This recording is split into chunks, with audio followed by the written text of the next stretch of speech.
Nama Ketua Umum Partai Solidaritas Indonesia Kaisang Pangarep terus jadi sorotan belakangan ini. Rajin belusukan di Jakarta, disertai safari politik ke sejumlah partai, membuat putra bungsu Jokowi ini makin kuat dikaitkan dengan Pilkada Jakarta. Terakhir, nama Kaisang muncul dalam survei elektabilitas Bursa Pilkada Jakarta yang dirilis Litbang Kompas.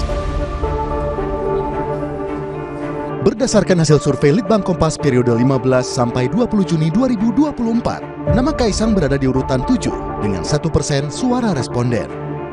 Sementara di urutan pertama ditempati Anies Baswedan dengan 29,8%, diikuti Ahok dengan 20,0%, kemudian Ridwan Kamil 8,5%. Meski elektabilitas Kaisang masih di bawah beberapa sosok lain yang sudah lebih populer, PSI menilai positif karena munculnya nama Kaisang bisa jadi harapan baru bagi publik dengan hadirnya keterwakilan dari kalangan muda.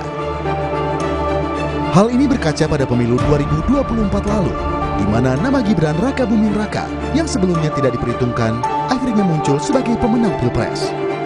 Kita belajar dari Gibran ya. Mas Gibran ketika waktu dimunculkan kan juga selain banyak kontroversi lalu dibilang juga tidak cukup tinggi survei untuk elektabilitas ya. Namun kan kita sudah tahu hasilnya seperti apa. Jadi saya pikir kita juga tidak boleh dalam hal ini menganggap remeh apa yang diinginkan oleh masyarakat, di mana ketika nama-nama itu muncul, kan kita juga PSI menyaringnya dari bawah. Lalu ketika ada permintaan bagaimana jika Kaisang dipasangkan dengan Yusuf Hamka misalkan, Pak Yusuf Hamka, atau dengan RK, atau bahkan juga ada simulasi dengan banyak nama lain. Saya pikir itu adalah hal yang positif ya. Sebelumnya, Kaisang mendapat dukungan dari Partai Golkar untuk maju di Pilkada. Bahkan, Golkar sudah menyiapkan kadernya Yusuf Hamka untuk mendampingi Kaisang jika memutuskan maju di Pilkada Jakarta. Nah, untuk mendukung tadi Mas Ketum, Mas Kaisang, seandainya beliau memilih Jakarta, saya siapkan kader Partai Golkar yang sudah memalang melintang di infrastruktur, yaitu Babah Alun. Mana Babah Alun? Sementara itu, Partai Kebangkitan Bangsa PKB yang sudah mengusung Anies Baswedan sebagai calon gubernur di Pilkada Jakarta masih mempertimbangkan sejumlah nama untuk diusung mendampingi Anies. Nama Kaisang Pangarep termasuk yang dipertimbangkan PKB untuk mendampingi Anies di Pilkada Jakarta. Ya kita pertimbangkan, tapi Mas Kaisang kan umurnya belum cukup ya.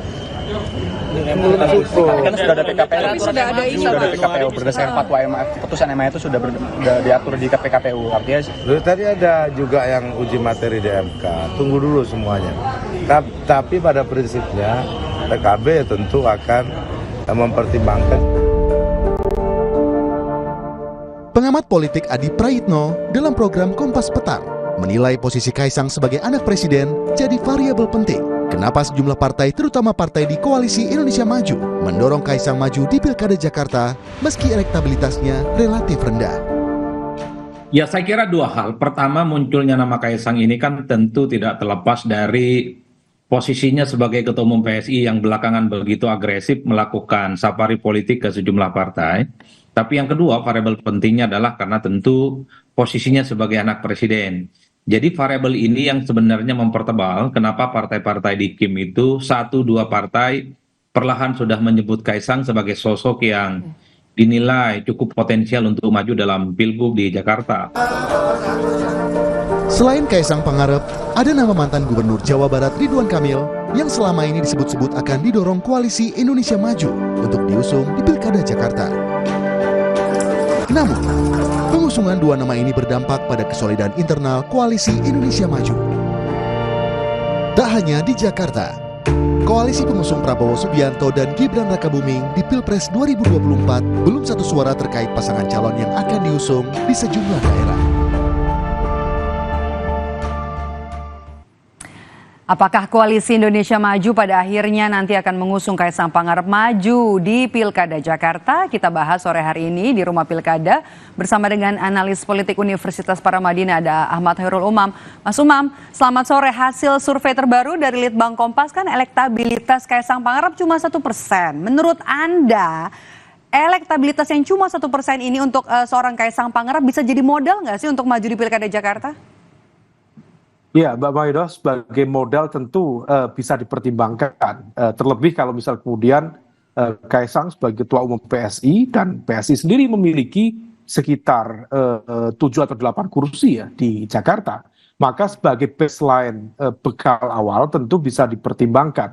Dan memang faktor Kaisang sebagai putra Jokowi diakui atau tidak itu kemudian diyakini bisa menghadirkan efek kekuatan lebih baik dalam konteks konsolidasi kekuatan partai-partai pengusung termasuk juga kekuatan yang tidak terlihat yang kemudian diyakini bisa memenangkan pertarungan sebagaimana yang dikhawatirkan oleh rival politiknya selama ini.